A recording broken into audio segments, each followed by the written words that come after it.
And then we get into the public service announcement at the end of the episodes. I absolutely love that about the He-Man cartoons. There's always a moral to the story, and if you don't get it, one of the characters actually, comes on screen and explains to you what it is.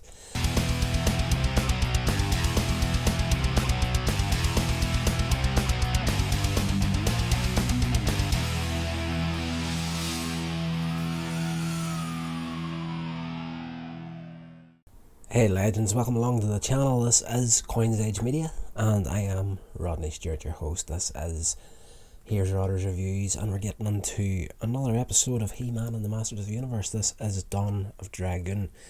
Now this is a tasty little episode, and one I've been looking forward to in the box set.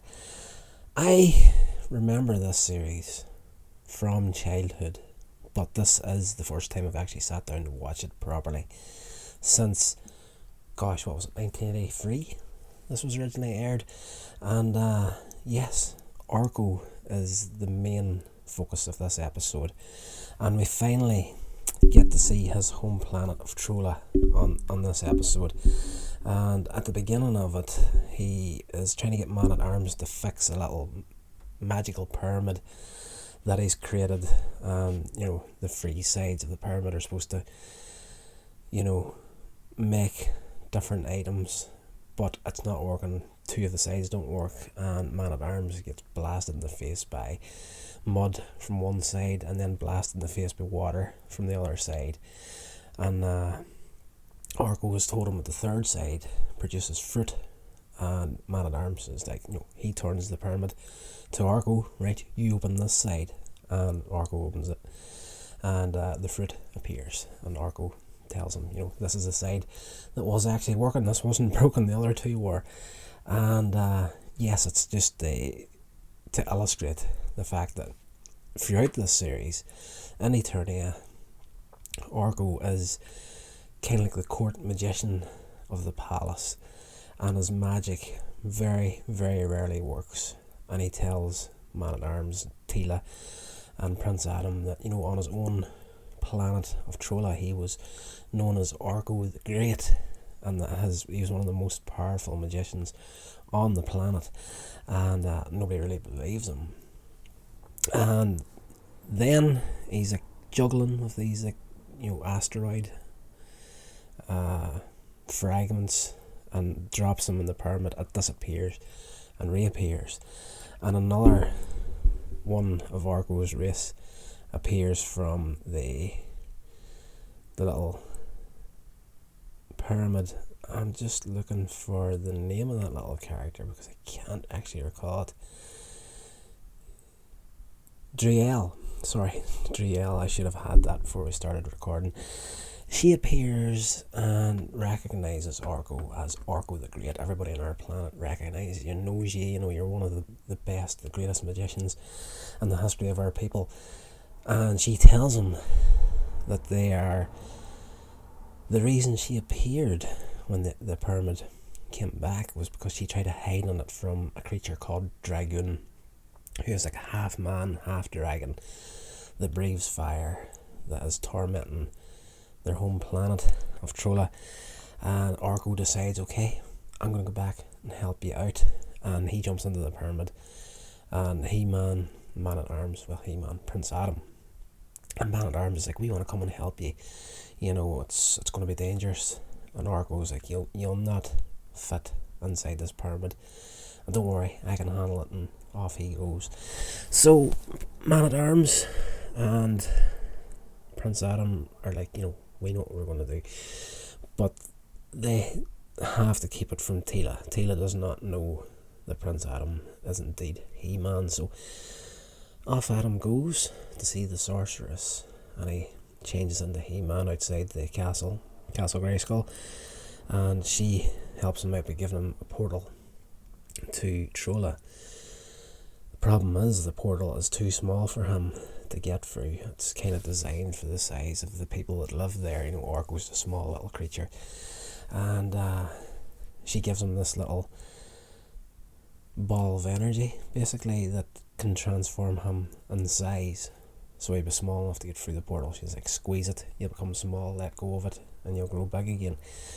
So he goes through the portal to Trolla, and when he appears on the other side of it, he appears as Prince Adam and not He-Man. And of course, Cringer's with him. He's not Battle Cat anymore, he's transformed back to Cringer. So they discover throughout the episode that everything within Trolla is backwards to what they are used to. That's kind of the setup of Trolla. Everything is backwards. And Prince Adam eventually is confronted by Dragoon and tries to fight him, but to no avail. And later on in the episode, he realizes that, everything is back to front here. Everything we've tried to do, there's a little fire gun that Prince Adam has on his wrist, and he tries to shoot fire at one stage and water comes out instead, so it's the complete opposite happening every time. And he finally realizes that to become He-Man, he usually, he pulls the sword, he's like, by the power of Grayskull, and nothing happens. So he realizes if he says that backwards, he'll turn into He-Man, which he does.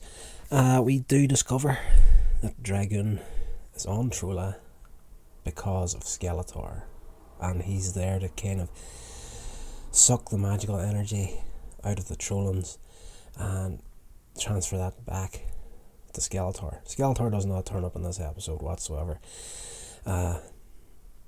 Once He-Man and Dragoon have their final confrontation in this episode, there's a bottomless pit of Trolla that Dragoon is trying to throw He-Man and Battle Cat into, and at one point he lifts a giant boulder that's covered in vines and it's tangled around his feet, but he doesn't realise this, and he chucks it at He-Man and it rips him off the platform he's standing on, and he falls into the bottomless pit of Trolla himself.